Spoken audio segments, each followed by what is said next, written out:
आखिरकार कन्हैया कुमार को दिल्ली उत्तर पूर्व से कांग्रेस से लोकसभा का टिकट मिल गया। नमस्कार, मैं मनभूषण कुमार आप सबको मैं अपने YouTube चैनल पर स्वागत करता हूं।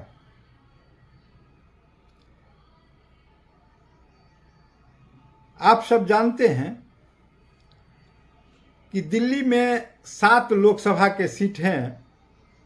भाजपा 7 में 7 2014 में और 2019 के लोकसभा चुनाव में जीतने का काम किया था, लेकिन भाजपा ने इस बार 7 में से 6 प्रत्याशी को बदल दिया। मात्र दिल्ली नॉर्थ ईस्ट से मनोज तिवारी, जो बिहार के भभुआ से आते हैं और रिंकिया के पप्पा वाला गाना गाते हैं, तो उनकी टिकट रहने दी गई। आप सबों ने देखा होगा कि मनोज तिवारी किस प्रकार से एक भोज में जनता का मजाक बना रहे थे। मजाक यह बना रहे थे जिसमें कई उनके दल के लोग एक टेबल पर बैठे हुए थे और कह रहे थे कि नोटबंदी के दौरान मैंने किस प्रकार से गाना गा दिया, जनता को बेवकूफ बना दिया, और जनता ने उत्साह में आकर कहा कि नोटबंदी है तो कोई बात नहीं, देश के लिए मैं लाइन में लगा रहूंगा। और इसका चर्चा वो ऑफ द रिकॉर्ड कर रहे थे, लेकिन किसी ने रिकॉर्डिंग करके वायरल कर दिया। नाम है मनोज तिवारी। यह वही मनोज तिवारी है जो भाजपा को कभी गाली दिया करते थे। 2009 में गोरखपुर से चुनाव लड़ने के लिए आए थे समाजवादी पार्टी से, और समाजवादी पार्टी ने इनको टिकट दिया था और इनके विरुद्ध खड़ा थे भाजपा के वर्तमान दिग्गज नेता योगी आदित्यनाथ। योगी आदित्यनाथ गोरखपुर से सांसद हुआ करते थे और 2009 में योगी आदित्यनाथ ने मनोज तिवारी को धूल चटाने का काम किया था। क्योंकि मनोज तिवारी सपा से प्रत्याशी थे और योगी आदित्यनाथ भाजपा से प्रत्याशी थे,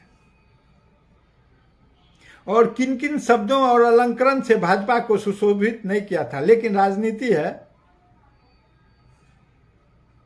वह तो पहले जैसी रही नहीं। राजनीति अब ऐसी हो गई है कि गाली गुप्ता उस चुनाव भर के लिए रहता है और बाकी सब सिद्धांत मुद्दे बदल जाते हैं, और जब दल बदलता है तो दिल ऐसा बदल जाता है कि जिस दल ने पहले टिकट दिया था, सम्मान दिया था, उसका लोग कब्र तक खान देते हैं, और जिस दल में आ जाते हैं उनकी प्रशंसा का पुल वैसे ही बनाते हैं जैसे पिछले समय गाली देते थे। खैर, हम आगे चलें। हमारा विषय यह था कि कांग्रेस पार्टी ने कन्हैया कुमार, जो बेगूसराय बिहार का रहने वाला है, गांव बिहट है, जाति से भूमिहार ब्राह्मण है, जेएनयू का पूर्व छात्र संघ का अध्यक्ष रहा है, बीजेपी सरकार ने उसको टुकड़े टुकड़े गैंग का नाम भी दिया था और जेल में भी डाला था। कुछ अधिवक्ता ने कोर्ट कैंपस में उसकी पिटाई भी कर दी थी। सब हुए, लेकिन कन्हैया कुमार पर अभी तक चार्जशीट नहीं हुआ है। छोड़िए, आगे चलें। यह बात इसलिए जानना है कि सरकार किस तरह से चलती है, किस तरह से किसी विश्वविद्यालय को बदनाम किया जाता है, किस तरह से किसी व्यक्ति का चरित्र हनन किया जाता है, और कोई व्यक्ति उसी बीच से संघर्ष से अपनी उत्पत्ति की घोषणा किस प्रकार से करती है।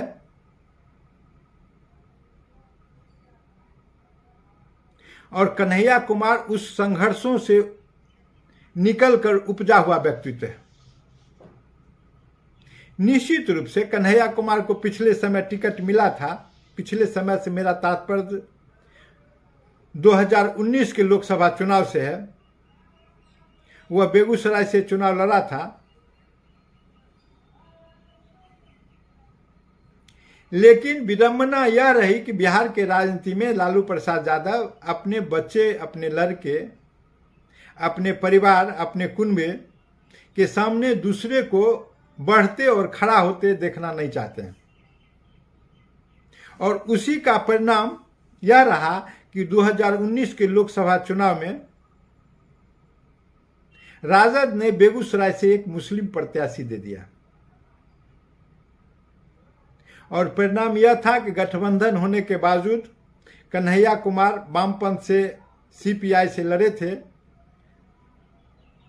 और कड़ी टक्कर दिया था। यह बात अलग है कि भारी मतों से पराजय हुआ था, लेकिन टक्कर में कोई कमी नहीं थी। पूरे देश का मीडिया कवर करने के लिए बेगूसराय आए थे। बेगूसराय का सीट हॉट सीट बना हुआ था। खैर, इस बार माजरा कुछ अलग है और इस बार भी कन्हैया कुमार को बेगूसराय से टिकट नहीं मिला, बावजूद इसके कि कन्हैया कुमार ने इस बार सीपीआई दल से अपना परित्याग कर दिया है और कांग्रेस में अपना ज्वाइन कर लिया है और कांग्रेस पार्टी ने उनको अपना वर्किंग कमेटी जो है उसका सदस्य बना रखा है। इस प्रकार से आप देखेंगे तो एक नए लड़का का वर्किंग कमेटी में आना एक बड़ी बात है, लेकिन आज के दिन जब कांग्रेस छोड़ के सभी लोग भाग रहे थे, उस समय कन्हैया कुमार ने कांग्रेस में अपना योगदान दिया था, कांग्रेस ज्वाइन किया था। तो कन्हैया कुमार के लिए कांग्रेस ने भी त्याग किया। अपने पुराने दिग्गज को धता बताते हुए दिल्ली नॉर्थ ईस्ट सीट से मनोज तिवारी के विरुद्ध, जो भाजपा के प्रत्याशी हैं, 2 बार के सांसद हैं, कन्हैया कुमार को उतारने का काम किया है। अब देखें कि वहां का समीकरण क्या है। खासकर यह जो क्षेत्र है लोकसभा है, उसमें बिहार और उत्तर प्रदेश के अच्छे खासे लोग रहते हैं। और यह भी जान लेना आवश्यक है कि तिवारी वो हैं तो मनोज तिवारी ब्राह्मण कहलाते हैं और यह है भूमिहार ब्राह्मण कहलाते हैं। खासकर यहां से गरीब गुरबा जो लोग जा रहे हैं और दिल्ली में नौकरी के लिए बिहार से पलायन कर रहे हैं, तो इस प्रकार से आप देखेंगे तो बिहार और दिल्ली का चुनावी संबंध भी गजब का हो सकता है। इसीलिए कि जहां बिहार में भाजपा के नेतृत्व वाली 18 वर्षीय सरकार है नीतीश कुमार की और नरेंद्र मोदी का 10 वर्ष का केंद्र में सरकार है। दूसरे शब्द में कहें तो ये डबल इंजन की सरकार है। तो डबल इंजन की सरकार होने के बावजूद भी आखिर ऐसा विपत्ति क्यों बिहार पर पड़ा हुआ है, बिहार को ऐसा श्राप क्यों मिला हुआ है, ऐसा नेतृत्व बिहार को क्यों मिला हुआ है कि बिहार के लोगों को यहां से पलायन करना पड़ रहा है। यह श्राप नहीं तो और क्या है। भले यह बात सत्य है कि सभी लोग जनता के द्वारा निर्वाचित हैं, लेकिन जनता के द्वारा निर्वाचन के बाद भी सत्ता के समीकरण के लिए कौन सा तोड़ जोड़ और मोल खरीद फरोख्त होते हैं, यह आज के राजनीति में किसी से छुपी हुई नहीं है। सबों ने अपने खुली आंख से देखा है किस प्रकार से 10-12 सीट को हरा दिए गए थे। वह एक एक व्यक्ति जानता है। तकनीकी रूप से भले ही कोई जीत गया हो, लेकिन जो दिल जीतने की बात थी वह इस सरकार के लिए नहीं था। खैर, हम आगे चलें तो यह बात जानना आवश्यक है, बिहार को जो अभिशाप मिला हुआ है नीतीश सरकार के रूप में, डबल इंजन सरकार के रूप में, उसी सरकार का परिणाम है कि यहां से जो लोग पलायन किए हैं और अपने पत्नी को, अपने बच्चे को, अपना माता पिता को, अपने परिवार को छोड़कर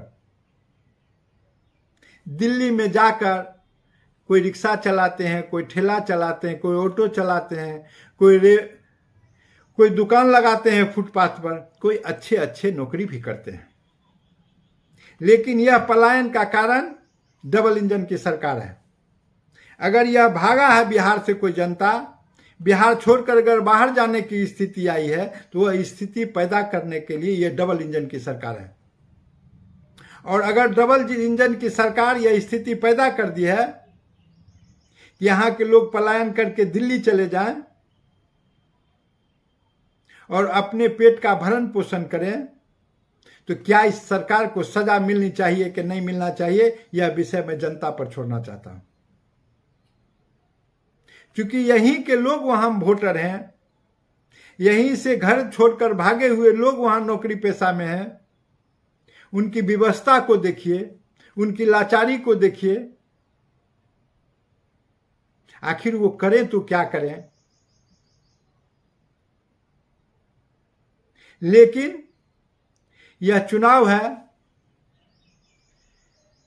जनता को यह अधिकार है कि वह अपना हक के लिए अपने अनुकूल प्रत्याशी का चयन करे, कम से कम एक आवाज का चयन करे।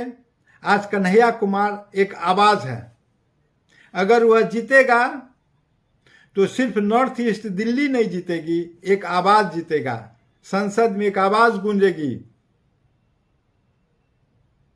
इसलिए कन्हैया कुमार को सदन में जाना चाहिए, नए लड़कों को सदन में जाना चाहिए, युवाओं को सदन में जाना चाहिए, विस्फोटक व्यक्तित्व वाले लोगों को सदन में जाना चाहिए, ताकि सदन का स्वरूप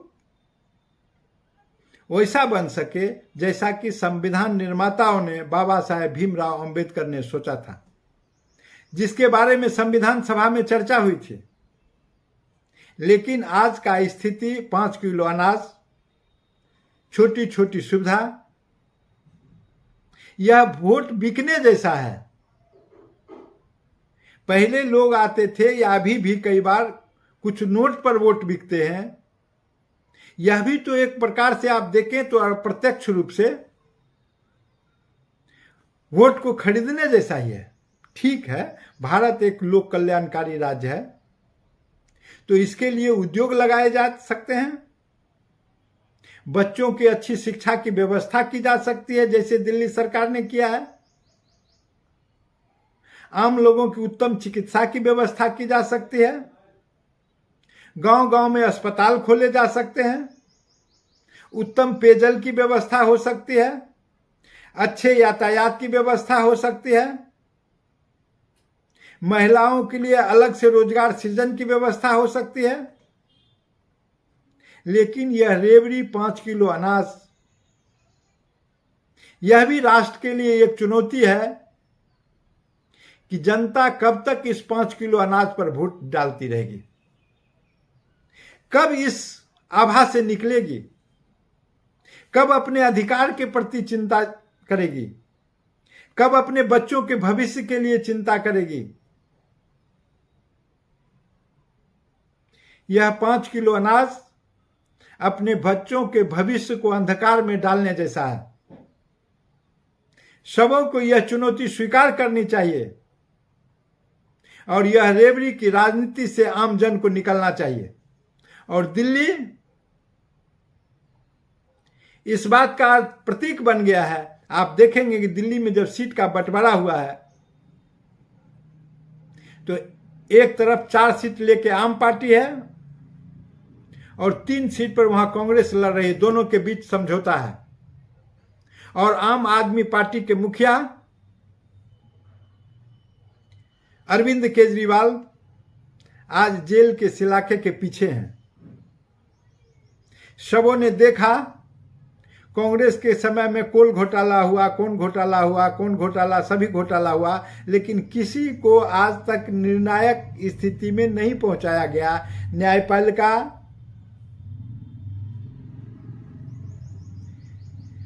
अन्य प्रशासनिक व्यवस्था, 10 बरस से भारत में बीजेपी की सरकार है।